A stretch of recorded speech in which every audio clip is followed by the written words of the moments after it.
You're listening to the DolphinsTalk.com podcast network.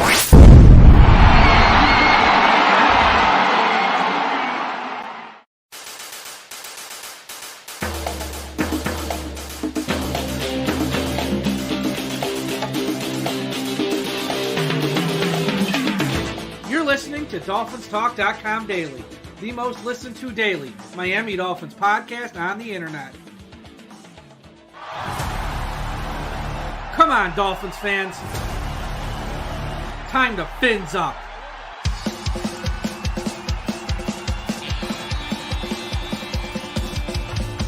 Miami's got the Dolphins, the greatest football team.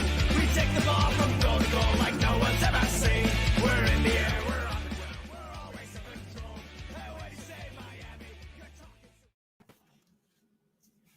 Good evening, Miami Dolphins fans. This is the DolphinsTalk.com post-game wrap-up show brought to you by BetUS. I am your host, Tom Ernest. With me, as always, is Mike Oliva. Mike, Monday is upon us.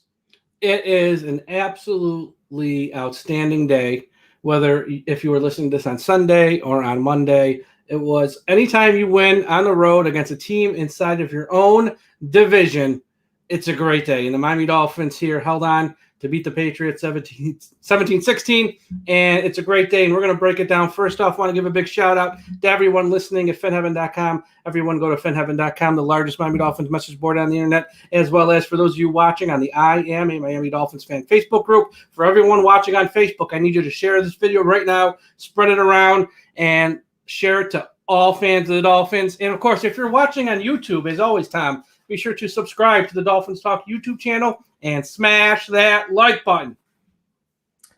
We have a lot to get into with this game, but, first and foremost, not only was it a sweet victory for the Miami Dolphins, the Bills lost to the Steelers, the Jets lost to the Panthers, meaning the Miami Dolphins are going into the game next week with the lone win in the AFC East, which is it's a good start.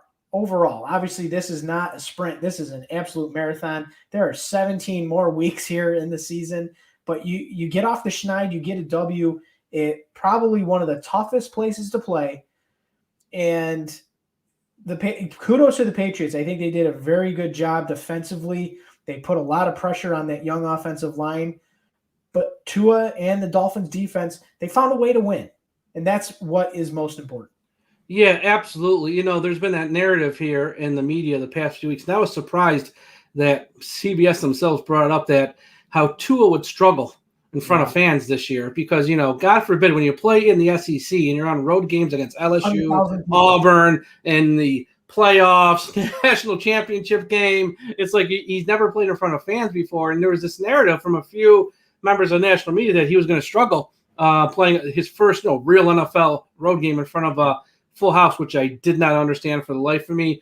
Tua, we'll talk about in the game itself, but just from a big picture overview in this game, was he great? I wouldn't say he was great, but he was very good.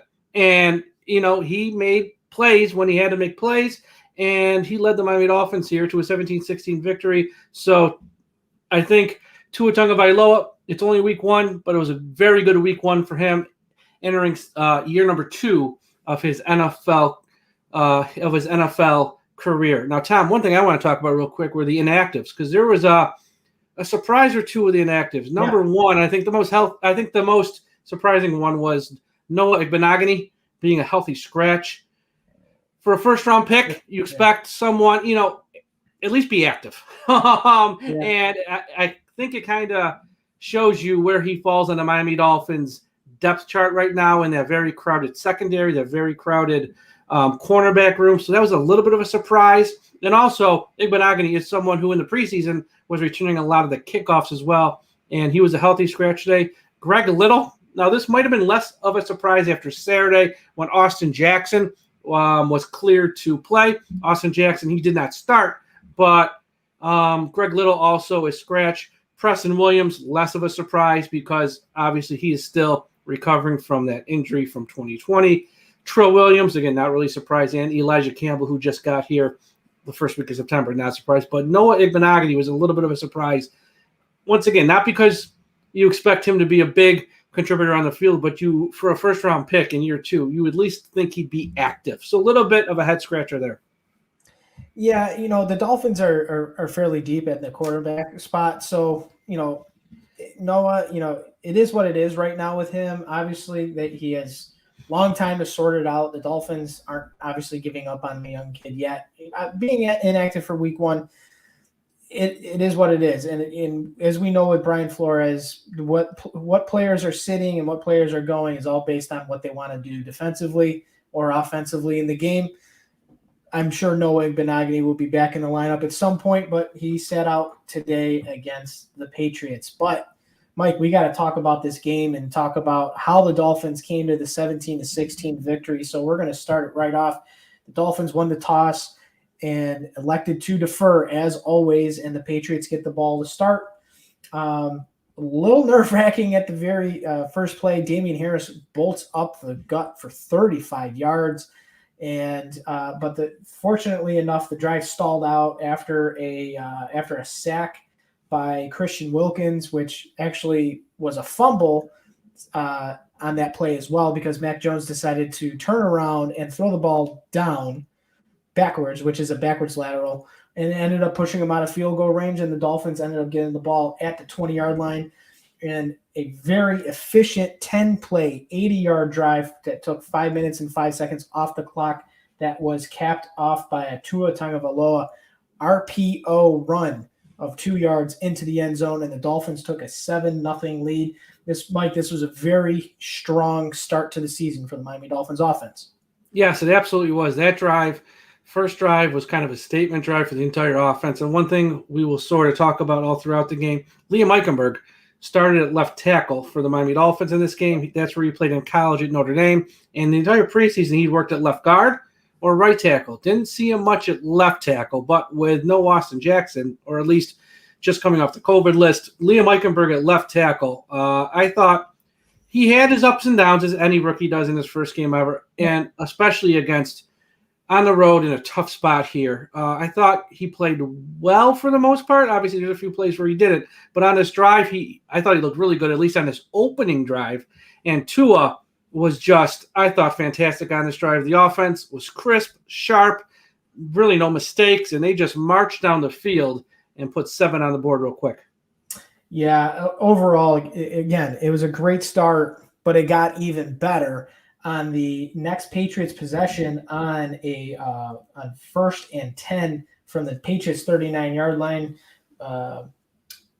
Stevenson for the Patriots ran up the middle 9 yards. Eric Rowe stripped the football, and it was recovered by the Dolphins, setting the Dolphins up in New England territory at the 48-yard line. A very good play by Eric Rowe, and again, the defense is off to a very good start. Yes, the Miami Dolphins front seven struggled a little bit here in this game, trying to stop the run. But on this drive here, they caused a fumble, recovered the fumble, and just overall, this whole game, it's going to be a theme of the whole game. On that side of the ball, it was a bend but don't break type of defense, and they had some fortunate turnovers in key spots. This was one of them early in the game to give Miami the ball back. Yes, unfortunately, it went nowhere as the Dolphins went 3 and out on the drive, and it was just negative play after negative play, which unfortunately featured incomplete pass, a -1 yard run from Myles Gaskin, and then a sack, unfortunately, by Kyle Van Noy, who was really out for blood in this game, but he was able to get to Tua on that play and force a 3 and out, so the Dolphins could not capitalize. And after the punt, the Patriots go 14 plays, 65 yards, and almost 7 minutes of possession. It took us almost into just about 10 minutes into the second quarter, and the Dolphins, like you said, bend but don't break defense. They were able to hold the Patriots to a 27-yard field goal and kept the lead 7-3. Both teams exchange punts. The Patriots get a 7-play, 63-yard drive after a Dolphins punt that took 3:36 off the clock, and they took a 10-7 lead on Mac Jones' first touchdown pass to Nelson Aguilar. Mike, I was impressed with Mac Jones on that drive. getting the Patriots up 10-7. Yeah, Mac Jones, not just this drive, I think for this entire game. Coming into this game, everyone, those in the national media had kind of anointed Mac Jones as the sort of savior for the Patriots, sort of this next superstar quarterback. And I'm not sure he's that. I think that's a little early. And I think a lot in the national media really put a lot of hype on him and really built him up. I don't know if he's that. But I know one thing. He's going to be good. I don't see this kid. I don't see him. He won't be a bust. I don't think he's going to be awful. He's with the right team. He's got a great offensive line in front of him. He's got a solid running game behind him, and he's going to take what is there. And I think, he's not Tom Brady by any means, but boy, he is a solid player. And I kind of like what I saw from him today from a Patriots perspective. Obviously happy that the Miami Dolphins won and everything, but Mac Jones, this drive was very good, took what was there, and I just think overall he had a solid day. It's a solid day overall. He's going to get the rah-rah from the press. His Tom Brady's You're breaking up, Tom. You're breaking up. You're breaking up pretty fierce, Tom, so I'm going to take over here. So the Miami Dolphins get the ball back, and they go 8 plays, 45 yards in 2 minutes and 30 seconds. And right before the half, they get a field goal to tie it up at 10. Jason Sanders with a 48-yard field goal as time expired right before the half. A nice little 2-minute drive here for Tua and the Miami Dolphins offense to get them in field goal range and tie the game up at halftime. And Tom, you look like you're frozen there online. So it's halftime. Everyone knows what that means at halftime.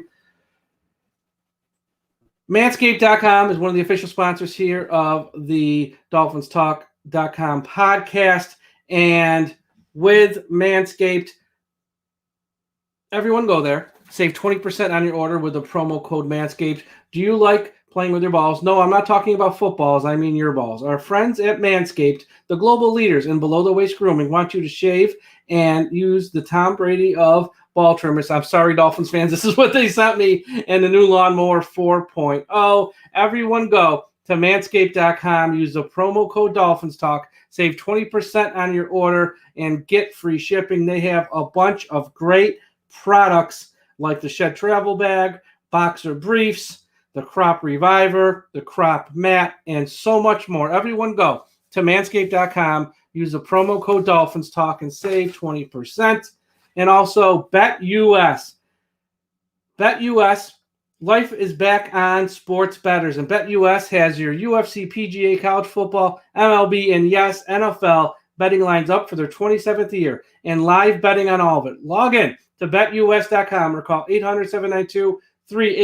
That's 800-79-BET-US and use the promo code DolphinsTalk and save 125% on and get 125% sign-on bonus. I'm sorry. We're trying to get Tom back up, and my mind is trying to do two things at once. So when you go to BetUS, use the promo code DolphinsTalk, and you get 125% sign-on bonus with a minimum deposit of $100. And if you're going to pay by crypto, use the promo code DolphinsTalk200, and you will get a 200% sign-on bonus. Customer service pros are ready to get your phone, social, and online sports betting kickoff started now. Play with the proven mainstay in the industry, BetUS.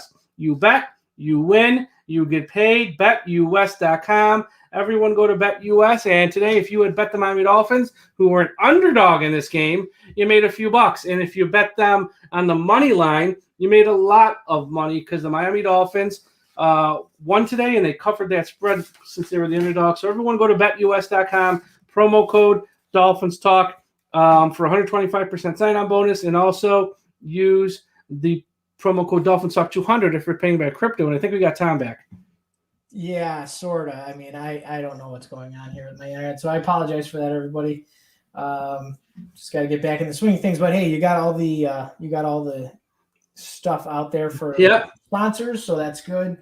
We're going to pick it up right at halftime. And I tweeted earlier that the Miami Dolphins did a great job last season coming out of halftime and putting points on the board. And lo and behold, once again, they did that 9-play, 75-yard drive that took 4 minutes and 9 seconds that ended in Tua Tagovailoa's touchdown pass to Jalen Waddle, getting his first touchdown in the NFL, and the Dolphins reclaimed the lead 17-10, a very methodical drive, a beautiful pass down the right sideline to Devontae Parker, which I think was making Stephon Gilmore twitch while he was watching from home as he wasn't playing. And Parker really shined in this game. And again, we'll talk about that at the end of the show here. But a beautiful drive, a beautiful design at the 3-yard line, getting Waddle open, and he fought his way into the end zone for the touchdown. Mike, what were your thoughts with Jalen Waddle getting his first touchdown? Jalen Waddle in this game I thought was fantastic, and he is everything that the Miami Dolphins, one, that they needed, and two, that they had hoped for.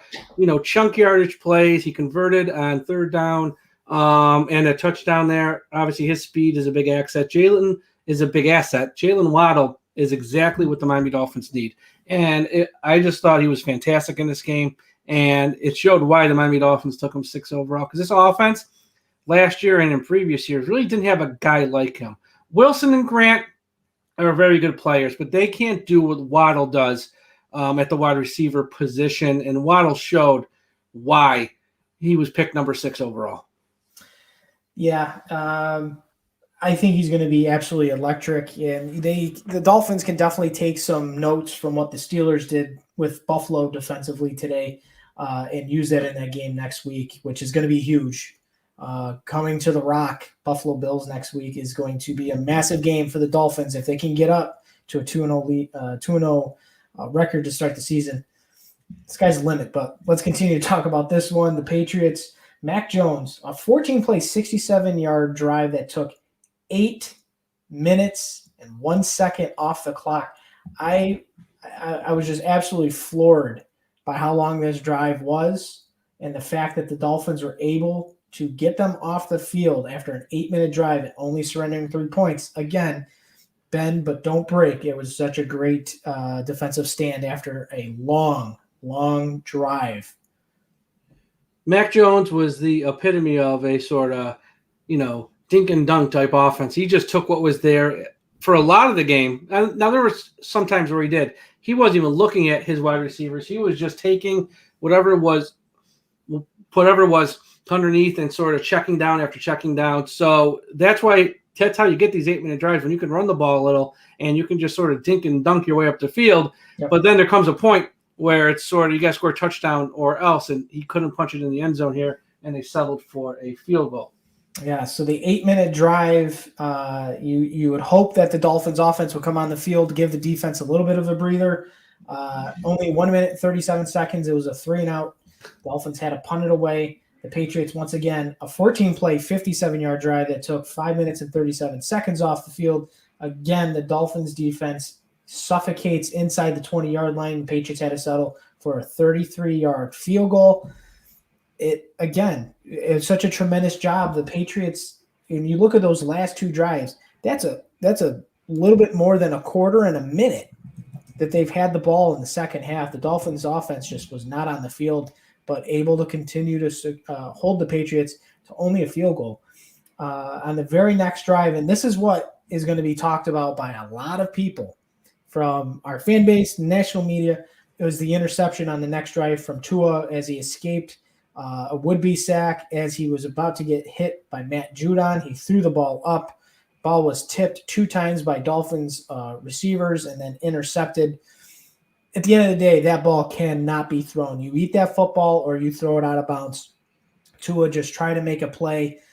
It almost happened. It was absolutely the wrong decision, but the Dolphins were able to get out of it. Bad throw. It happens. It's a road game. Tua's trying to do something to close the game out. It's something that you just can't do in those situations, but he was bailed out. Mike, what were your thoughts on the It's one of those things to where he has to understand the situation of the game. You're late in the third quarter, or this is actually the fourth quarter, my bad. He has a lead, and it's, 3rd and long, 3rd and 7. You have to understand the situation. And he was trying to throw it away, but he was also trying to throw it away seemed like further than he needed to. He was already outside the pocket. He could have thrown that at, somebody's feet, or he could have thrown it just sideways out of bounds. He tried to put a little oomph behind it, and it ended up getting tipped, and then intercepted. And like I said, Tua Tagovailoa was very good for like 80% of this game. He was very good. He held on a couple plays. He did hold on to the ball too long.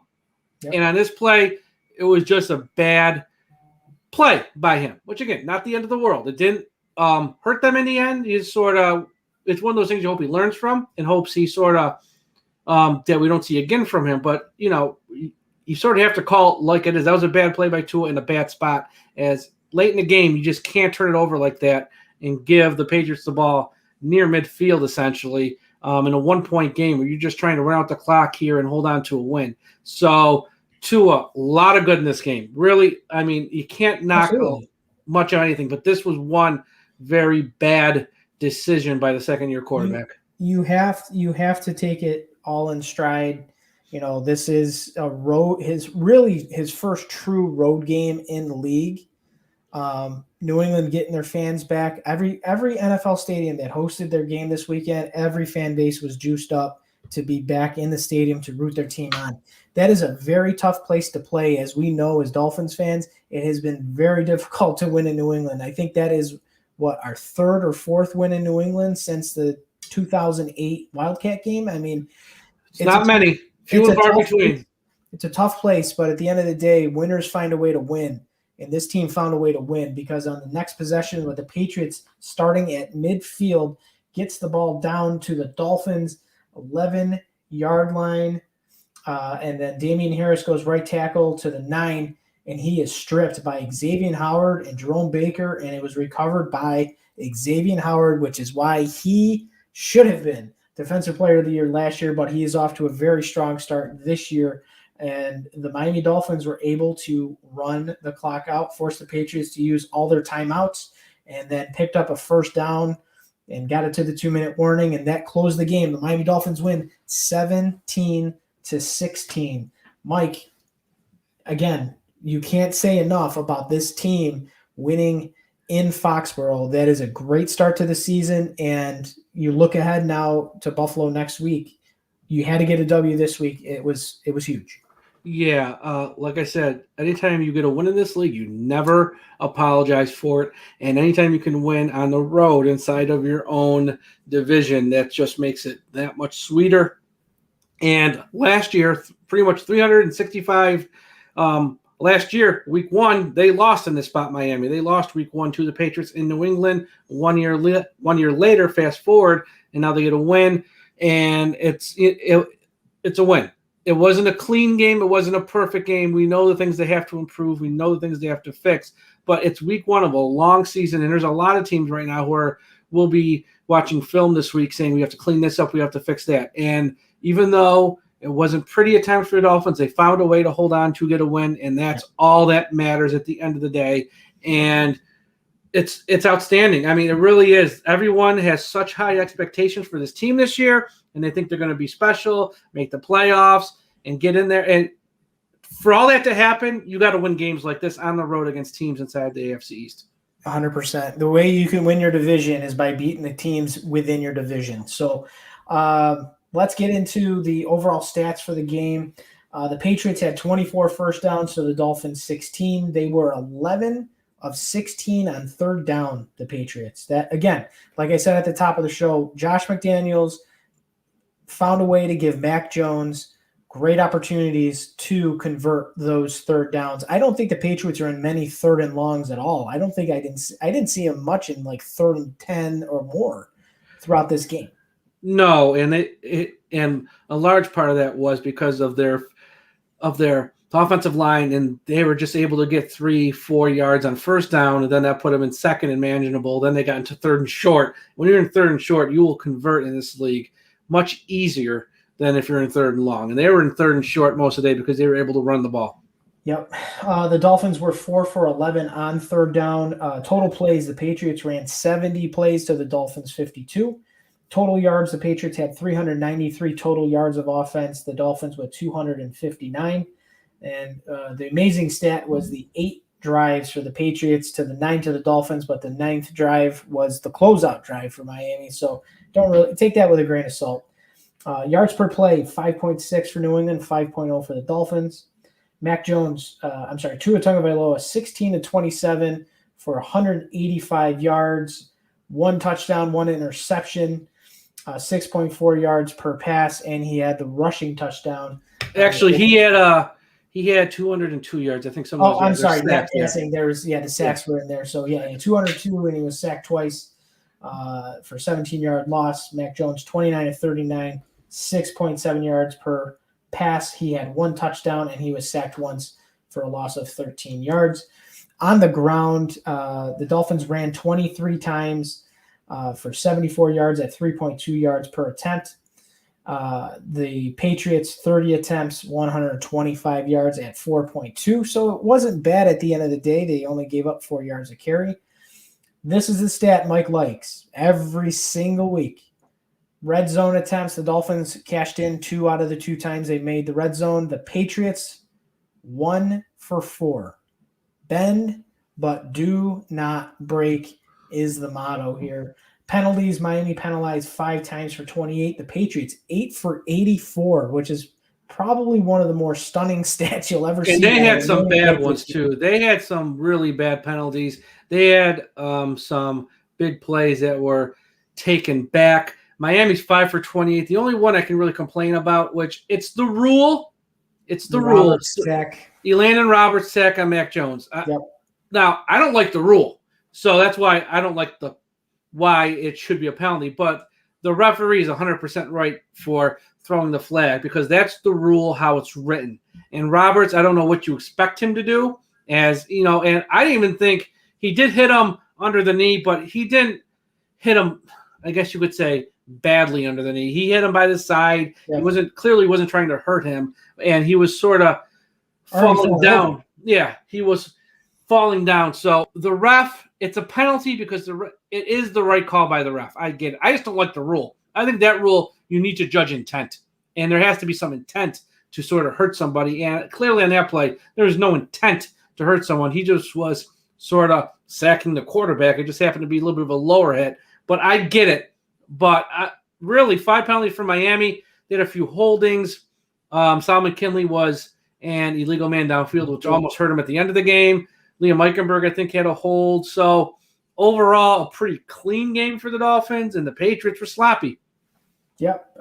Time of possession, 36 minutes, 43 seconds for New England. The Dolphins with 23 minutes and 17 seconds. Real quick, regarding injury on Raekwon Davis, he did return to the game with a knee injury. Obviously, they're going to take a look at that. But the fact that he was able to go back out there to play, it's nothing significant. I would expect to see him out there next week, but we'll find out as practice goes this week. Mike, yeah, let's talk about your player of the game. Oh, to me, the player of the game. I mean, there's a few ways you could go, but I am going to go Jalen Waddle. First game, 4 receptions, 61 yards and a touchdown. He had the 36-yard reception down the field in a big spot. Then he caught the touchdown. I just thought he, with no Will Fuller this week, there's no Preston Williams, obviously still. Waddle is a rookie. I just thought came up big in big spots for this offense. And this was a low-scoring game. There wasn't a lot of points. There wasn't a lot of what you would call exciting big plays. But Waddle made some very important plays, and obviously the touchdown being one of them. So I will go Jalen Waddle gets my game ball. I like it. I'm going to stick at the wide receiver position, and I'm going to go with a healthy Devontae Parker. Okay, Kevin Harlan.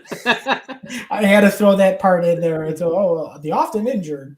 I mean, not technically wrong, but you don't usually hear announcers take a little subtle jab at a player like that. He had money on the Patriots. Devontae Parker had 4 catches, 81 yards, averaged 20.3 yards per reception. And to note, Jalen Waddle averaged 15.3, which is really nice numbers to see for those guys, and that's Tua putting the ball in the right position for those guys to make those plays. Now, Tom, I got a couple things here. Yeah, let's Number one. Now, we each gave I gave it to Waddle. You gave it to Parker. You can make a case that Xavier Howard maybe should get the game ball because they did not throw one. I don't know if they threw one pass his way, which I don't blame him. And that's the thing with Howard. He that's going to be a thing this year. Now, the Patriots wide receivers, it's not a strength for them. And I'm sure next week and in upcoming weeks, we'll learn more about this. But they didn't even test Howard once that I can remember. I'm sure they might have once. And then he comes up with the big fumble at the end of the game. And that's why Xavier Howard is Xavier Howard. An unbelievable quiet game, but it's not quiet because he made the biggest play of the game at the end of the game. Yep. So Xavier Howard, kudos, hats off. And I got a few questions for you. Yeah. What was your thought on Jacoby Brissett coming into the field on 3rd and 1s and running the quarterback sneaks and not letting Tua run the quarterback sneak and making a quarterback change for a play or two and Jacoby Brissett handling the quarterback sneak? Because it's going to be talked about this all week. I didn't mind it at all, but the fact now that when Jacoby Brissett runs on the field, what's going to happen. So they have to put a wrinkle in now and let him throw it once. What I was going to say. They need to put wrinkles in because when you're in that 4th and short, 3rd and short situation, Jacoby Brissett comes on the field, you better have some really nice design play action passes. You better do something in those situations if Jacoby Brissett comes onto the field. But I don't care.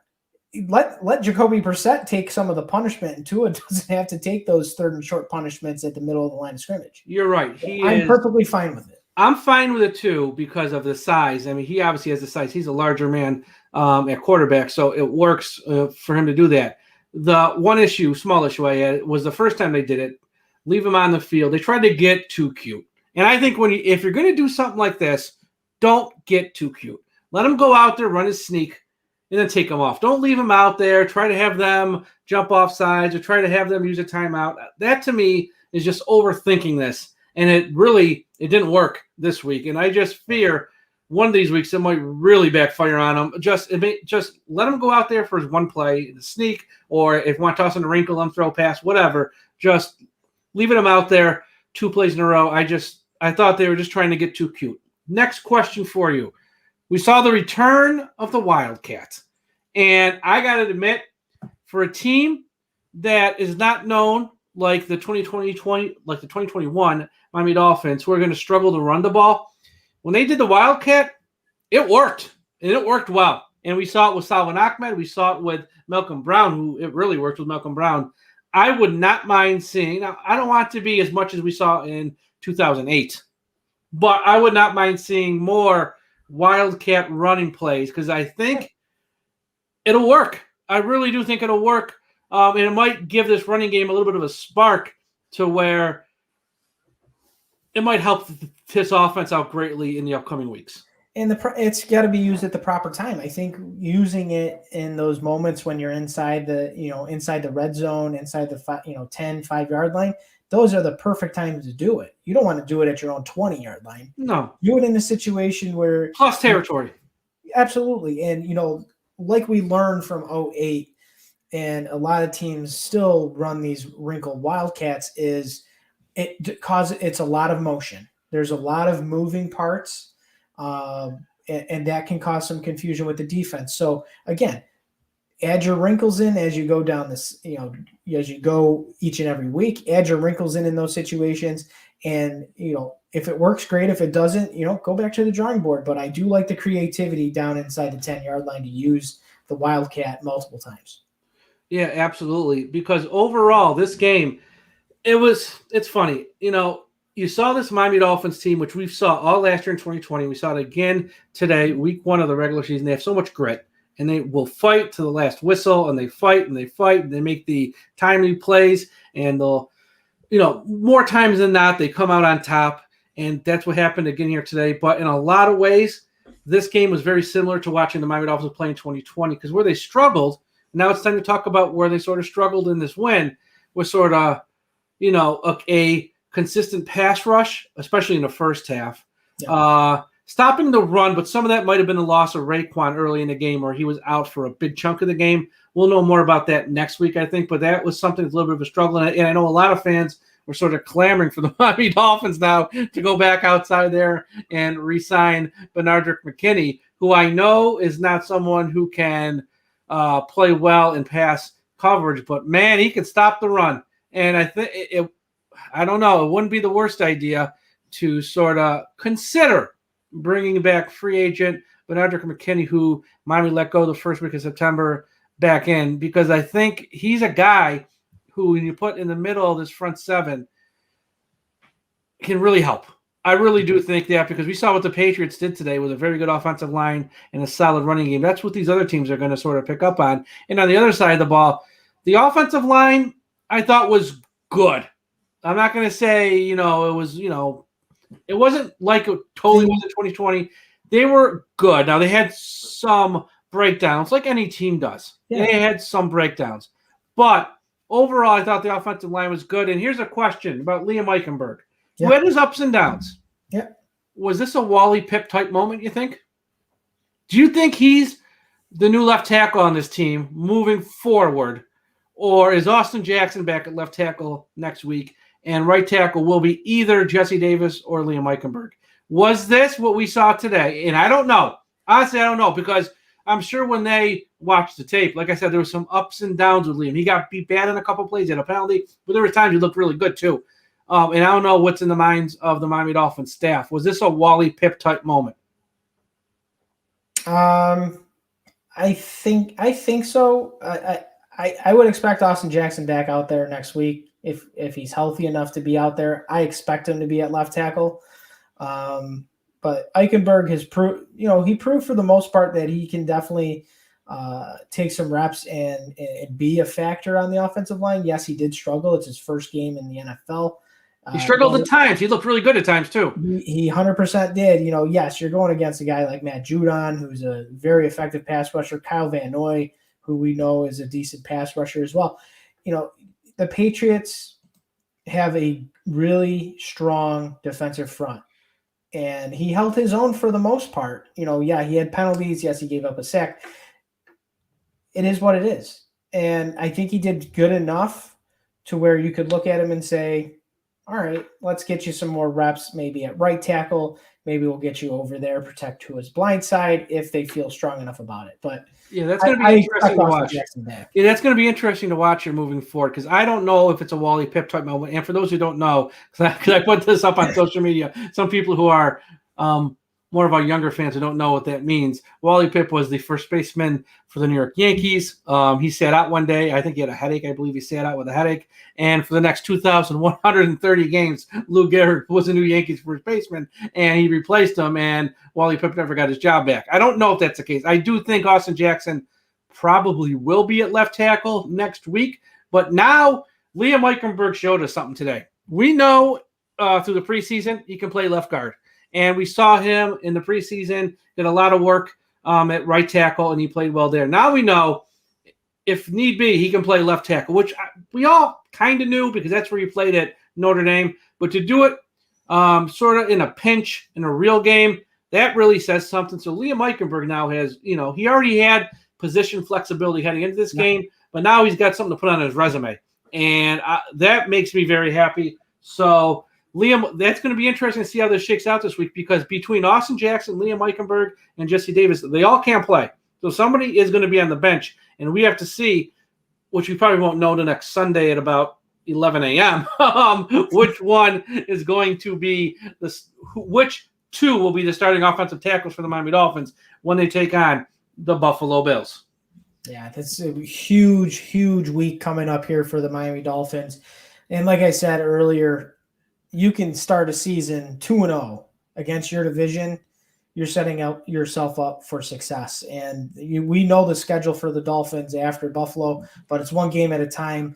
And we're going to have shows every single day this week on DolphinsTalk.com with a show tomorrow for myself. And we're going to have a bunch of shows through the week talking about this game against the Buffalo Bills and obviously wrapping up the game here against the New England Patriots. Now, Tom, for those of you who are sort of new here to our podcast and maybe listening for the first time on the post-game wrap-up show, and this one is kind of quicker than normal because there was not a lot of points in this game. It was only 17-16. It was not Long And drive, not a lot it of was play. not an offensive showcase here. There's a lot of long drives of dinks and dunks and not really much in the ways of excitement. So, Tom, as I ask you at the end of each show every week, what was on the menu in the Ernest House this Sunday for the Dolphins Patriots? Well, you're gonna be very upset with me. Obviously, with a late game, you have to have a little lunch. So nice pizza, some chicken wings, very nice. But for dinner, which is still waiting for me, Yes. it's the bolognese. Oh, the bolognese. One of these bolognese. days, I got to get out there for the bolognese. There's just been so much happening in all of our lives. One of these days, it's going to happen. That's my favorite is the bolognese sauce, the Yeah. Tom Ernest special, Yeah. bolognese sauce. So, yeah, I went with what's called Grandma's Pizza. It's a local pizza place here where I live, and they sell this Grandma's Pizza, almost like a tomato pie, but not really a tomato pie. It's really probably tough to explain on a podcast, and people might not care, but that's what I had. Hey, I don't care. It's food, man. Yeah, exactly. But now the Miami Dolphins are in sole possession of first place after week 1. Zach Wilson and the Jets, I did watch some of that game just to go around the AFCs. The first half, he struggled mightily. The second half, I don't know if the Panthers just stopped playing or if Zach Wilson's good. I don't know yet. And we're going to learn more about him next week as I believe they just play the Patriots. So we'll know more. But I don't know about Zach Wilson yet. He was brutal in the first half. Second half, he looked okay. But that might have been just because the Panthers were just sort of mailing in. The Bills struggled against Pittsburgh. And I'll say this. A lot of people heading into this year we're talking about the Browns, talking about the Ravens in the AFC North. Pittsburgh's still Pittsburgh, and they were stifling on defense. Stifling. Very. And the Pittsburgh Steelers gave Josh Allen fits. And something to keep an eye on with the Bills, since they're Miami's next opponent, their running back, Zach Moss, was a healthy scratch. And most people had him penciled in. Yeah, it was a timeshare with Singletary, but they had him penciled in a timeshare. So he didn't even suit up and play this week, and he's healthy. We'll see if that changes next week when they play Miami. I'm guessing it will, because they're going to look at the tape and see Miami struggled against the run, and we have to probably run the ball more this week against Miami. So I think we'll probably see Zach Moss. But next week is a big game for the Dolphins, because if they could ever start off 0-2 and put the Bills at 0-2, good Lord, that would be I know it's September, but that would be big, Tom. That'd be as big as it gets to open up the year. If you can start off 2-0 and put what everyone thinks is the best team in the AFC East, and who I saw on all the pregame shows today, everyone's picking to go to the Super Bowl. If you could put them at 0-2 after the first 2 games, it would be enormous. Huge. It would be huge, because that's a psychological advantage as well, because now you got a team that's, yes, it's early in the season. There's still 15 games to play if they lose next week. But you start to have a little panic. Josh Allen looked very, very pedestrian in this game against the Steelers. So, like I said, Brian Flores, he's got a very aggressive defense. He needs to make sure he contains Josh Allen, because the Dolphins' struggles against Josh Allen is when he gets out of the pocket and he uses his legs. That's when the problems happen in the games against the Bills. Yeah, and it's kind of funny because in this past year's draft, everyone was all talking about which wide receiver should go first. You got Chase, you got Smith, you got Waddle. Which one's the best? Which one's this? They all had big days. They all caught touchdown passes. Chase, for all of his drops in the preseason, had a big day today for the Bengals. Waddle in Miami, obviously, with the touchdown. He made a couple nice plays. And Devontae Smith for the Eagles, I watched some of that game as well. He had a touchdown on his first ever catch. And there was one drive, I want to say right before halftime, if I remember correctly, where like 3 or 4 plays in a row, they went to him and he put on a show. So all 3 wide receivers, the young rookie wide receivers who are at the top of this draft class, they all looked outstanding today. And I think all teams are probably happy with the guy that they got. Just great to see, because, yes, you want to see your guy do well, but it's also nice to see other players who were in the conversation for the Dolphins, who they almost went this way, almost went this way. It's okay to see them do well as well. And, Alabama, this was a weekend for Alabama. When you think about Hurts, Tua, Mac Jones, Waddle, Smith, Harris for the Patriots. I know he had the fumble late. He played well. Just overall, Alabama is just taking over the NFL, and they're all making big plays. Najee Harris played well, just unbelievable to see. And next week now, Tom, as we get ready for a big game, Hard Rock Stadium season opener for all the fans down there. It's going to be, I expect a sellout. I expect a full house, and I expect Hard Rock Stadium to be electric, and Will Fuller will make his debut for the Miami Dolphins. Yes, that is a huge ad for the Miami Dolphins next week, is adding Will Fuller into the lineup. And now we get to see more of the array of weapons that Tua has to work with. And just like Jalen Waddle, Will Fuller is a guy that can really stretch the field, but he's also a guy that can work underneath and get some rack. And that is going to be important against a team like the Bills. You got to sustain drives. You got to put points up every chance you get, because the Bills offense, yes, they struggled today, but they've had their way with the Dolphins defense for the last few years, and they have to get it done.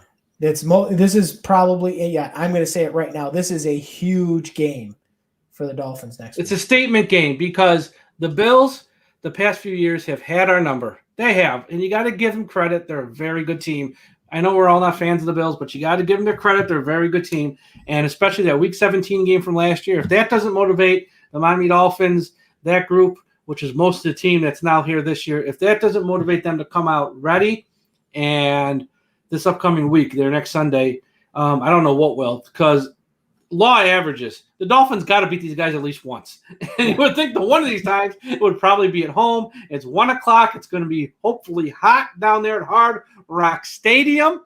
But we're due to beat them. We are due. And if we can just get this win next week and be 2-0 and put them at 0-2, it will change the narrative around the Miami Dolphins. It'll change the narrative around Tua Tagovailoa. It'll change the narrative around what the AFC East will be in 2021. Even though it's still early, it would be a statement win, clearly. It'll change how everyone perceives this AFC East playing out this year, and let some of these other teams start to catch up with us. And so that's why next week's game I can't wait. I wish it was next Sunday already. I can't wait, because I hope this Dolphins, after the beating they took at the end of last season, Week 17 last year, I think they got to be extra motivated to come out and show the Bills that's not us. That wasn't the real Miami Dolphins. This is the real us, and hope for the best here. We'll see, but that's next Sunday. Yeah, 1 o'clock kickoff from Hard Rock Stadium. I don't mind the 4 o'clock plus games. I kind of like them. I like them, but not on week 1. Yeah. And sort of here to wind things up here with some plugs. Everyone be sure to check out the website, DolphinsTalk.com, and also check out the new revamped Dolphins Talk morning newspaper that will be out each and every morning throughout the regular season. So check out the new Dolphins Talk morning newspaper. Again, if you're watching on YouTube, be sure to subscribe to the channel, smash that like button. And if you're not watching on YouTube, be sure to subscribe to our YouTube channel. Go to YouTube, search Dolphins Talk. We have a bunch of new content that's exclusive only to YouTube. The only place you'll see it on our YouTube channel. We have stuff going up each and every day now as we sort of expand our YouTube channel. Be sure to follow Tom Ernest at Dolphins Talk Tom. You can follow myself at Dolphins Talk. And if you are listening to this podcast, subscribe to the podcast, the DolphinsTalk.com podcast, whether on Apple Podcasts, SoundCloud, Spotify, Amazon, Podbean, TuneIn, Stitcher, wherever you're listening. Be sure to subscribe to the podcast. Give us a 5-star rating and review. So, Tom, you want to bring it home? Yeah, let's bring it home. Thank you all for listening. Be sure to go to DolphinsTalk.com every single day for all the latest Miami Dolphins news and information. Like Mike said, be sure to smash the like button on YouTube, and be sure to follow us, because we're going to have all the news and notes throughout the week leading us up to the game against the Buffalo Bills. We are out. Thank you all. Fins up. Let's go.